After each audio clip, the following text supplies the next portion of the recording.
வழிபோக்கன் channel. இப்போ ரீசெண்டாக நம்ம வந்து சிக்கிரி சிக்கிரி அப்படின்னு ஒரு பாட்டு ரொம்ப ட்ரெண்ட் ஆகிட்டு வருது. Not only in India, abroad also.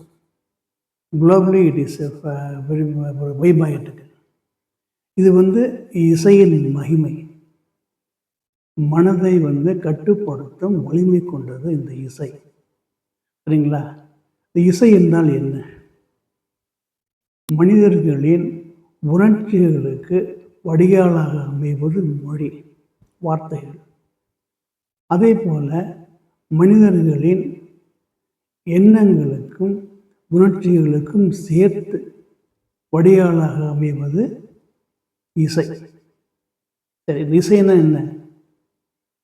கட்டுப்படுத்தப்பட்ட, கோர்வையாக ஆக்கப்பட்ட, ஒழுங்குபடுத்தப்பட்ட ஒலியின் வடிவம்தான் இசை. இசை அதுக்கு வந்து நத்திங் பட் விண்டின் பேர் கூட. சரிங்களா? வெறும் காற்று தான் இசையாக நமக்கு வருகிறது. பலதரப்பட்ட எண்ணங்களின் வடிவம், சோகம், மகிழ்ச்சி, துக்கம், காதல் எல்லாமே அதற்குரிய அந்த கோர்வையின் வடிவம்தான்.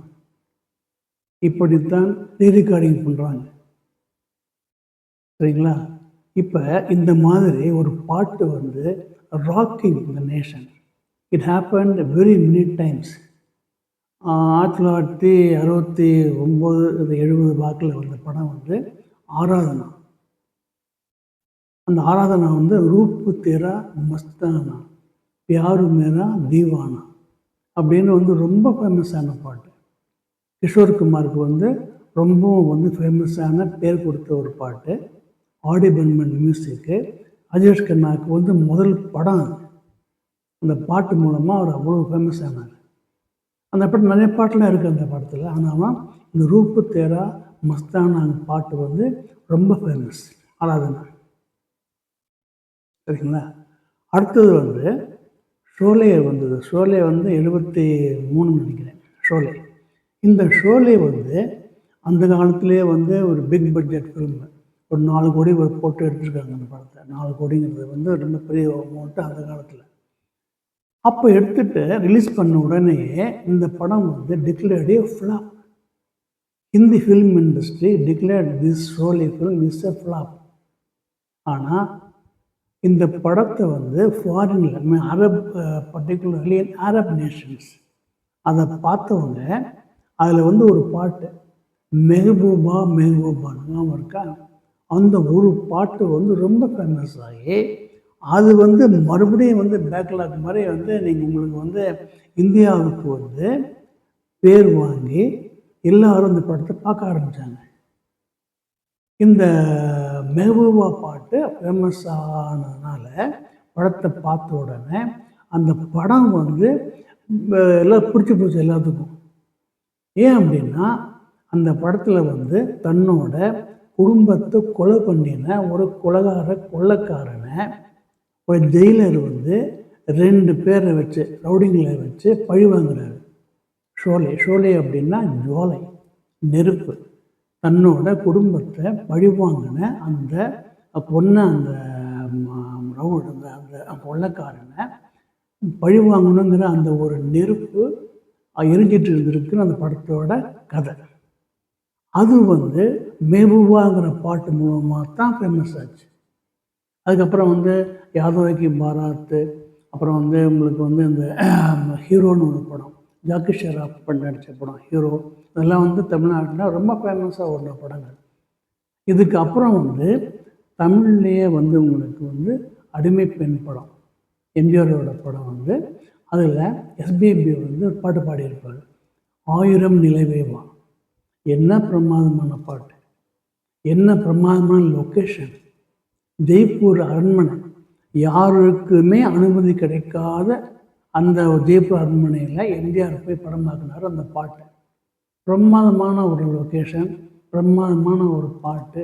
என்ன மாதிரியான ஒரு ப்ரொடக்ஷன், என்ன மாதிரியான ஒரு கதை, எப்படிப்பட்ட ஒரு ஹீரோ, எப்படிப்பட்ட ஒரு ஹீரோயின், எல்லாமே அந்த பாட்டு தூக்கி விட்டது. அந்த பாட்டுக்கும் அந்த படத்துக்கும் எவ்வளோ பொருத்தம். ஆயிரம் நிலவேவா பாட்டு எஸ்பிபிக்கு வந்து முதல் பாட்டு. ஆனால் பார்க்க போனால் இயற்கை என்னும் இளைய கண்ணி ஏங்குகிறாள் உறவு எண்ணின்னு ஒரு பாட்டு, அதுதான் வந்து எஸ்பிபியோட முதல் தமிழ் பாட்டு. ஜெமினி நேசன் பாடியிருப்பார் அவர். ஆனால் ஆயிரம் நிலவேவா பாட்டு அடிமை பெண் படத்துக்கும் எஸ்பி பாலசுப்ரமணியக்கும் சூப்பராக அமைஞ்சது.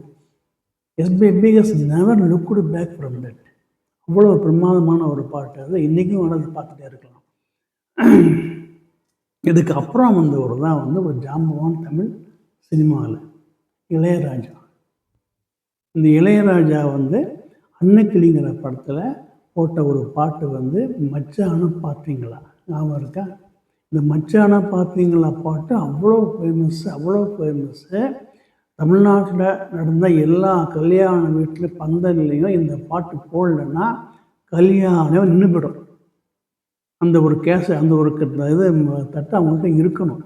இல்லைன்னா கூப்பிட மாட்டாங்க யாரும் மைசூர் போடுறவங்க. அவ்வளோ ஃபேமஸான பாட்டு. அதுக்கப்புறம் வந்து இளையராஜா பற்றி நம்ம சொல்லவே வேண்டாம். செந்தூரப்பூ பாட்டுங்க இருக்கா, 16 வயதிலே செந்தூரப்பூவே செந்தூரப்பூவே, அவ்வளோ பிரமாத பாட்டு. ஏன் அப்படின்னா ஜஸ்ட் டியூன் வந்து ஒரிஜினல் டியூன். எம்எஸ்வி கூட வந்து சம் ஃபாரின் டியூன் எடுத்திருப்பார் நிறைய படங்களில் பாட்டுகளில். இளையராஜா அது வந்து பியூர் ஃபோக் மியூசிக். மச்சானா பார்த்தீங்களா வந்து அப்படி ஒரு சாதாரணமான ஒரு ஃபோக் மியூசிக், ஒரிஜினல் மியூசிக். அது அவ்வளோ பிரமாதமான பாட்டு, ஹிட்டு. அதிலேருந்து ஹிந்தி பாட்டுகளை கேட்டு பழகியிருந்த தமிழ் ரசிகர்களை தமிழ் பாட்டு பாடத்துக்கு படுக்கினவர் இளையராஜா. It's turning point. இது 1977 என்னமோ இந்த படம் வந்தது. அதுக்கப்புறம் தான் வந்து ஹிந்தி படத்து பாட்டுகளோட தாக்கம் தமிழர்களிடையே கம்மியாச்சு. பாருங்கள், ஒரு பாட்டுங்கிறது வந்து என்ன பண்ணுது பாட்டில் வந்து நம்ம தமிழ் சினிமாவில் ஒரு மிகப்பெரிய தாக்கத்தை ஏற்படுத்தியது வந்து உலகம் சுற்றும் வாலிபன். அடாடாடா, என்ன பாட்டு! 8, 9 பாட்டுன்னு நினைக்கிறேன். எல்லா பாட்டும் ஹிட்டு. பச்சை கிளி முத்துச்சரம் முல்லை கொடி யாரோ, ஐகானிக் சாங். மறக்க முடியுமா அந்த பாட்டை? நிலவு ஒரு பெண்ணாகி அவள் ஒரு நவரச நாடகம். 8, 9 பாட்டு நினைக்கிறேன். எல்லா பாட்டும் சூப்பர் ஹிட். இதில் என்ன ஒரு முக்கியமான விஷயம் கவனிக்கணும் அப்படின்னா, பராசக்தி படம் வந்ததுக்கு அப்புறம்தான் வந்து தமிழ் சினிமாவில் வந்து சமூக படங்கள் வந்து வர ஆரம்பித்தது. அதுக்கு முன்னாடி வந்து அந்த படங்கள் எல்லாம் வந்து ராஜாராணி கதையாக தான் இருக்கும். பராசக்தி படம் வந்த அப்புறம்தான் சமூக படங்கள் தமிழில் வர ஆரம்பித்தன. பராசக்தி வந்து 52, 53. அது வந்து turning point in Indian Tamil film industry. It just took Tamil industry to social subjects. மறுக்க முடியாத உண்மை. அந்த மாதிரி உலகம் சுற்றும் வாலிபன் படம், அந்த படத்து பாடல்கள் தமிழர்களே கட்டி போட்டன ரொம்ப காலத்துக்கு. அது வந்து பொலிட்டிக்கலாகவும் ஒரு சேஞ்சை உண்டு பண்ணுச்சு, சரிங்களா? அதுக்குள்ளே போக வேண்டாம். ஆனாலும் அந்த பாடல்கள் தாக்கம் வந்து அவ்வளோ பிரமாதமான பாட்டுகள். அதெல்லாம் அவ்வளோ பிரமாதமான பாட்டுகள். பாட்டு வந்து தமிழ் அரசியலிலும் வந்து ஒரு தாக்கத்தை ஏற்படுத்தியது உண்மை, மறுக்க முடியாத உண்மை. அதுக்கப்புறம் வந்து நம்ம ஜெயலலிதா அம்மா அவர்கள் வந்து ஒரு படத்தில் வந்து பாடியிருப்பாங்க, வெந்நீர் ஆடை. அம்மம்மா காற்று வந்து ஆடிட்டு பாடம், பிரமாதமான ஸ்டெப் போட்டிருப்பாங்க. அதில் சூப்பர் ஷூட்டிங், அருமையாக இருக்கும் அந்த பாட்டு. ஜெயலலிதா அவர்களுக்கு வந்து திரையுலகில் ஒரு ஓப்பனை கொடுத்தது வந்து அந்த பாட்டும் அந்த படமும் யாராலும் மறக்கவே முடியாது. அதுக்கப்புறம் வந்து ஒரு இனிமையான ஒரு பாட்டு, இதய கமலம் ஒரு படம். அது வந்து கேஆர் விஜயா, ரவிச்சந்திரன் நடித்த படம். அதில் வந்து மலர்கள் மலர்ந்தன பனியாலே என் மனதும் குளிர்ந்தது நிலவா. அந்த பாட்டை கூகுளில் போட்டு கேட்டு பாருங்கள், நைட்டில் அவ்வளோ பிரமாதமாக இருக்கும். பாட்டுங்கிறது வந்து மனிதனோட மனதை சாந்தப்படுத்தும் சக்தி கொண்டது. எவ்வளோ துன்பம் இருந்தாலும் எவ்வளோ கஷ்டம் இருந்தாலும் நைட்டில் வந்து பாட்டு கேட்டு டிவியிலலாம் போடுறாங்க, ஆனாலும் பாட்டு கேட்டு வந்து ஒரு தூங்குறதுல வந்து ஒரு நல்ல ஒரு பழக்கம்தான் அது. இந்த மாதிரி பாட்டுகளை வந்து நாம் வந்து கேட்குறதுல தப்பே கிடையாது. Iconic songs. அதுக்கப்புறம் வந்து வாணிஜராம் பாட்டு ஒன்று, மிருக சமங்களின்னு ஒரு படம்.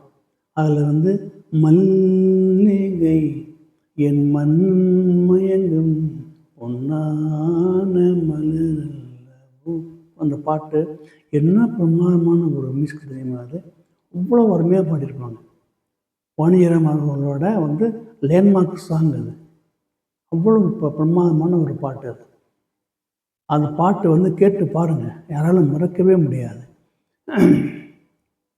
இப்படியெல்லாம் வந்து தமிழ் சினிமாவில் வந்து நல்ல நல்ல பாட்டுகள் இருந்தது.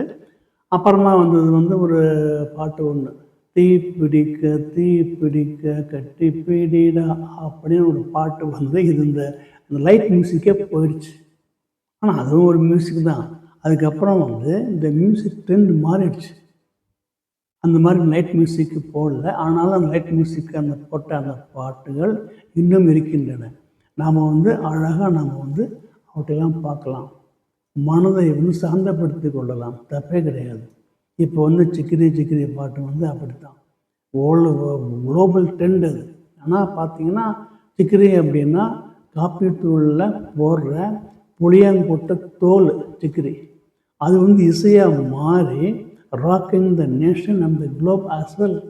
தப்பு கிடையாது. என்ன அப்படின்னா அந்த மியூசிக்கு இசைக்கு அப்படி ஒரு மகத்தான ஒரு சக்தி உண்டு.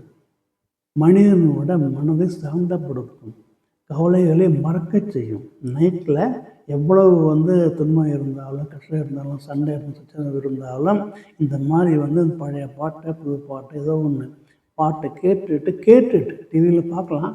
ஆனால் பாட்டை கேட்டுட்டு படுக்கிறது வந்து நல்ல ஒரு பழக்கம்தான். மனசு சாந்தமாகும். அப்படியே தூங்குறதுக்கு முன்னாடியே நீங்கள் அதை ஆஃப் பண்ணிடலாம். அந்த மாதிரி வந்து பாடல்களை கேட்டு மனதை சாந்தப்படுத்தி கொள்ளுங்கள், ரொம்ப நல்லது. அதனால் வந்து மனது வந்து லேசாகும். இசைக்கு மயங்காதவர்கள் யாருமே கிடையாது. அதனால் சிக்கிரி சிக்கிரியாக இருக்கட்டும், நிறைய மல்லிகை என் மன்னன் மயங்கும் பாட்டாக இருக்கட்டும், நைட்டில் பாட்டு கேட்டு படுத்து தூங்குங்க. மனசை சாந்தமாகவும் அமைதியாகவும் வைத்து கொள்ளுங்கள். இந்த எபிசோடை நீங்கள் வந்து ஷேர் பண்ணுங்கள், சப்ஸ்கிரைப் பண்ணுங்கள். அடுத்த எபிசோடில் சந்திப்போம். நன்றி, வணக்கம்.